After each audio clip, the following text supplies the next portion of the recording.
Hello friends, welcome back to my channel. तो friends, कैसे हो आप सब? उम्मीद करता हूँ आप सब बहुत अच्छे और अपना पूरा ख्याल रख रहे हैं। तो फ्रेंड्स, आज जो मैं वीडियो लाया हूँ वो अपनी गाड़ी के बारे में लाया हूँ। आप लोगों ने हमारा फर्स्ट ब्लॉग को जो फर्स्ट रिव्यू था, जब हमने नई नई गाड़ी परचेज करी थी तो हमने एक रिव्यू डाला था स्कॉर्पियन का। आप लोगों ने इस वीडियो को बहुत ही प्यार दिया। तो कुछ मेरे फ्रेंड्स थे जिनका ये था कि जैसे 3 महीने हो गए मेरे गाड़ी के, 4 महीने हो गए ऑलमोस्ट, और मैंने 10,000 किलोमीटर चला लिया है। और 10,000 में मेरा कैसा एक्सपीरियंस रहा, और मैंने सेकंड सर्विस करवाया है, सेकंड सर्विस में मेरा क्या कॉस्टिंग आया, कैसा मेरा उसका एक्सपीरियंस रहा। तो ये सारी डिटेल्स मैं आपको बताने जा रहा हूँ। तो फ्रेंड्स, पहले तो एक बार आप एक बार फिर से हमारी गाड़ी को देख लो। हमने सेरेमिक कोटिंग कराया है। तो सेरेमिक कोटिंग के बाद आप देख सकते हो कि इसमें जो गाड़ी की जो शाइनिंग है, मैंने इसकी एक वीडियो भी डाली थी सेरेमिक कोटिंग की। तो इससे गाड़ी हमारा सेफ रहता है, और आप देख सकते हो इसकी शाइनिंग बहुत अच्छी होगी गाड़ी की। मतलब लो मेंटेनेंस भी हो जाता है, क्योंकि अब इसमें क्या है ना कि डस्ट वगैरह चिपकते नहीं है इसमें। का जो ब्यूटी है वो खराब नहीं होगा फ्रेंड्स आपका। तो फ्रेंड्स, हमारी गाड़ी का जो एक्सपीरियंस रहा है अभी तक, मेरा बहुत ही अच्छा एक्सपीरियंस है। मैं आपको ऑनेस्ट रिव्यू देने जाऊंगा और मैं आपको फिर बताऊंगा कि कितने मुझे पैसे लगे जो मैंने सेकंड सर्विस कराया है। तो फ्रेंड्स, इसका रिव्यू ऐसा है कि गाड़ी नो डाउट बहुत ही अच्छी है, बहुत ही अच्छी गाड़ी है। लेकिन आप इसको सेकंड सीट 7 सीटर में कंसिडर नहीं कर सकते, क्योंकि जो पीछे की सीट है ना, वो एडल्ट के लिए नहीं है, वो बच्चों के लिए सही है। एडल्ट अगर बैठ के जाएंगे तो वो मतलब नहीं बैठ पाएंगे। इसके पहले मेरे पास अर्टिगा थी। मैं कहूंगा कि अर्टिगा में जो अगर आपको प्रॉपर 7 सीटर चाहिए तो यू गो विथ अर्टिगा। उसमें क्या है ना कि जो बीच वाली सीट है उसको आप आगे पीछे कर सकते हो। तो जो बीच वाली सीट आगे पीछे होती है, तो उससे क्या होता है कि आप जो पीछे वाला जो पैसेंजर है उसके लिए आप स्पेस बना पाते हो। इसमें क्या है कि जो बीच वाली सीट है ना वो फिक्स है, तो आप आगे पीछे नहीं कर सकते, तो फिर जो स्पेस है वो लिमिटेड है। तो लेग रूम थोड़ा कम है एडल्ट के लिए। बच्चों के लिए सही है, बच्चों को कोई प्रॉब्लम नहीं होगी, बच्चे बैठ सकते हैं आराम से। हाँ, ये तो होगी इसकी स्पेस की। हाँ, बाकी केबिन स्पेस बहुत ही अच्छा है। मिडिल में जैसा हमने दिखाया था आपको, मिडिल में का जो सीट है वो बहुत ही कंफर्टेबल है, कुशनिंग बहुत अच्छी है। और गाड़ी, भाई साहब, गाड़ी चलाने में फ्रेंड्स इतना मजा आता है ना। ये ऑटोमेटिक है जैसा मैंने आपको बताया था। जब भी लेना स्कॉर्पियो एन, तो फ्रेंड्स ऑटोमेटिक गाड़ी लेना, ऑटोमेटिक लेना। कुछ मेरे फ्रेंड्स के पास मैनुअल है, उन्होंने इसको चलाया तो दोनों में बहुत ही फर्क है। पहले तो फ्रेंड्स आपका जो इसके जो टॉर्क है, जो उसमें ये इसका जो टॉर्क है वो 400 एनएम है, उसमें 350 एनएम टॉर्क है। तो टॉर्क से क्या होता है ना, जो पुश मिलता है ना गाड़ी को, वो इसमें ज्यादा है। प्लस और भी बेनिफिट तो जान रही हो ऑटोमेटिक के, आप जान रहे हो कि जैसे आप उस पे जा रहे हो पहाड़ी पे, तो गाड़ी अभी कभी भी आपकी पीछे नहीं आएगी। तो बहुत सारे एडवांटेज हैं। प्लस इसका पिकअप अच्छा है, ऑटोमेटिक में ज्यादा अच्छा है, आपको गियर शिफ्ट नहीं करना पड़ता, तो वो मुझे सही लगा इसमें। और मैं बता दूं आपको कि इसमें क्या है ना कि गाड़ी में कोई प्रॉब्लम नहीं है, गाड़ी बहुत ही अच्छी है। 3 महीने मतलब 4 महीने हो गए, और मोर देन 10,000 किलोमीटर मैंने चलाया इसे। लॉन्ग ट्रिप्स भी किए मैंने, 1,000 किलोमीटर, 1,200 किलोमीटर के ट्रिप किए। गाड़ी ने कहीं डिसअपॉइंट नहीं किया। और इसकी जो स्टेबिलिटी है ना एट हाई स्पीड बहुत अच्छी है, क्योंकि जो इसके चौड़े टायर हैं उसकी वजह से इसकी स्टेबिलिटी अच्छी है। अगर आप मतलब ऐसे तो चलाना नहीं चाहिए, लेकिन हाँ, मैंने इसको 160 तक भी चलाया है, 160 170। तो इसमें भी गाड़ी स्टेबल रहती है, चिपक के चलती है रोड से बिल्कुल। मतलब जैसे बाकी गाड़ियों में है ना कि कुछ गाड़ी मैंने देखा जो मेरे पहले थी, स्विफ्ट थी और अर्टिगा थी, तो उसमें क्या होता था स्विफ्ट में या अर्टिगा में कि जैसे आप 120 140 के ऊपर जाते हो तो वो बिल्कुल स्टेयरिंग लाइट हो जाती थी, लगता था गाड़ी ऊपर से हिल जाएगी, मतलब उठ जाएगी गाड़ी। लेकिन इसमें ऐसा कुछ नहीं है, बिल्कुल स्टेबल रहती है गाड़ी। 160 में भी आपको ऐसा लगेगा कि आप 120 की स्पीड में चल रहे हो। हालांकि मैं सजेस्ट नहीं करूंगा कि आप इतनी स्पीड में चलो, बस मैं एक ऐसे नॉर्मल ये बता रहा हूँ आपको। और फिर और एवरेज की बात है जहां तक, तो मैं बता दूं लॉन्ग ट्रिप्स पे मुझे ये 14 की एवरेज भी दी है। हाँ, अगर आप उसको आराम से चलाओगे, मैंने जैसे मैंने 120 100 120 में चलाया है, तो ये मुझे 14 प्लस की एवरेज दी है। जहां मैंने भगाना शुरू किया तो एवरेज डाउन होके 12 की होगी, ये 12 13 हो जाएगी। तो वो आपके चलाने के ऊपर है फ्रेंड्स, आप जैसे भगाओगे वैसी उसके हिसाब से एवरेज होगी। लेकिन इस गाड़ी ने मुझे 14 प्लस की एवरेज दी और उसकी भी मैंने शॉर्ट्स अपने अपने यूट्यूब चैनल पे डाला, आप देख सकते हो उसकी एवरेज का, टेस्टिंग की मैंने डाली हुई है। तो वही है, बाकी इसमें और कोई खर्चा नहीं है। हाँ, अब सेकंड सर्विस जो मैंने कराया है उसमें कुछ चीजें हैं जो मुझे पसंद आई हैं, कुछ चीजें पसंद नहीं आई हैं, तो वो मैं आपको बताऊंगा क्या क्या मुझे सही नहीं लगा और क्या इसमें सही लगा सेकंड सर्विस के बाद, क्या कॉस्टिंग आई, तो अब ये मैं आपको आगे बताऊंगा फ्रेंड्स। Thank you. तो फ्रेंड्स अभी कुछ दिन पहले मैंने अपनी गाड़ी की सर्विस सेकंड सर्विस कराई थी। तो जो सेकंड सर्विस जो 10,000 किलोमीटर और 1 year what ever is earlier, उस पर जो होता है सेकंड सर्विस, वो फ्री सर्विस होती है, कहने को फ्री होती है। उसमें क्या होता है कि मतलब सर्विस कॉस्ट नहीं होता, सर्विस चार्ज जो है 2,500-3,000 रुपये वो नहीं लगते, बाकी तो सारी चीज़ें देनी पड़ती है पैसे।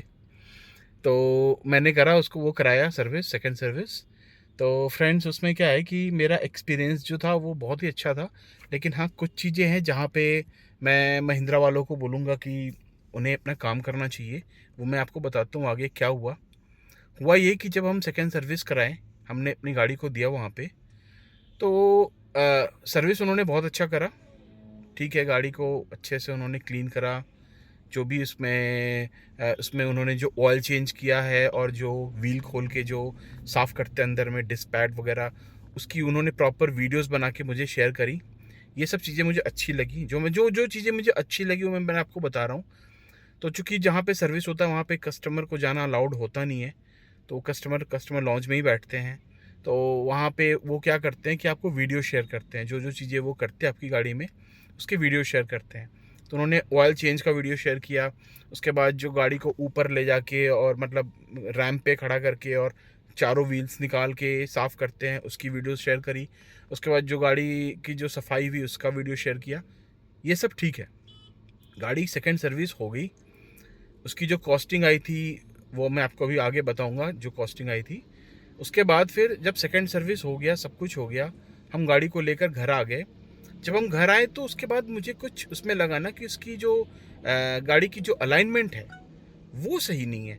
एक्चुअली सर्विस में देने से पहले अलाइनमेंट मेरी बिल्कुल सही थी, गाड़ी मेरी बिल्कुल स्ट्रेट चलती थी, कोई प्रॉब्लम नहीं था। लेकिन सर्विस से आने के बाद मुझे लगा कि गाड़ी मेरी राइट को भाग रही है, मतलब दब रही है गाड़ी। तो इसकी जो अलाइनमेंट थी उन्होंने क्या करा, पता नहीं क्या करा नहीं करा मुझे नहीं पता। हालांकि उन्होंने कहा था कि अलाइनमेंट पे भी काम हुआ है, लेकिन क्या काम किया भाई साहब आपने, तो जो मेरी गाड़ी अच्छी थी उसको भी ख़राब कर दिया अलाइनमेंट करके। तो मेरी गाड़ी राइट को भगने लगी।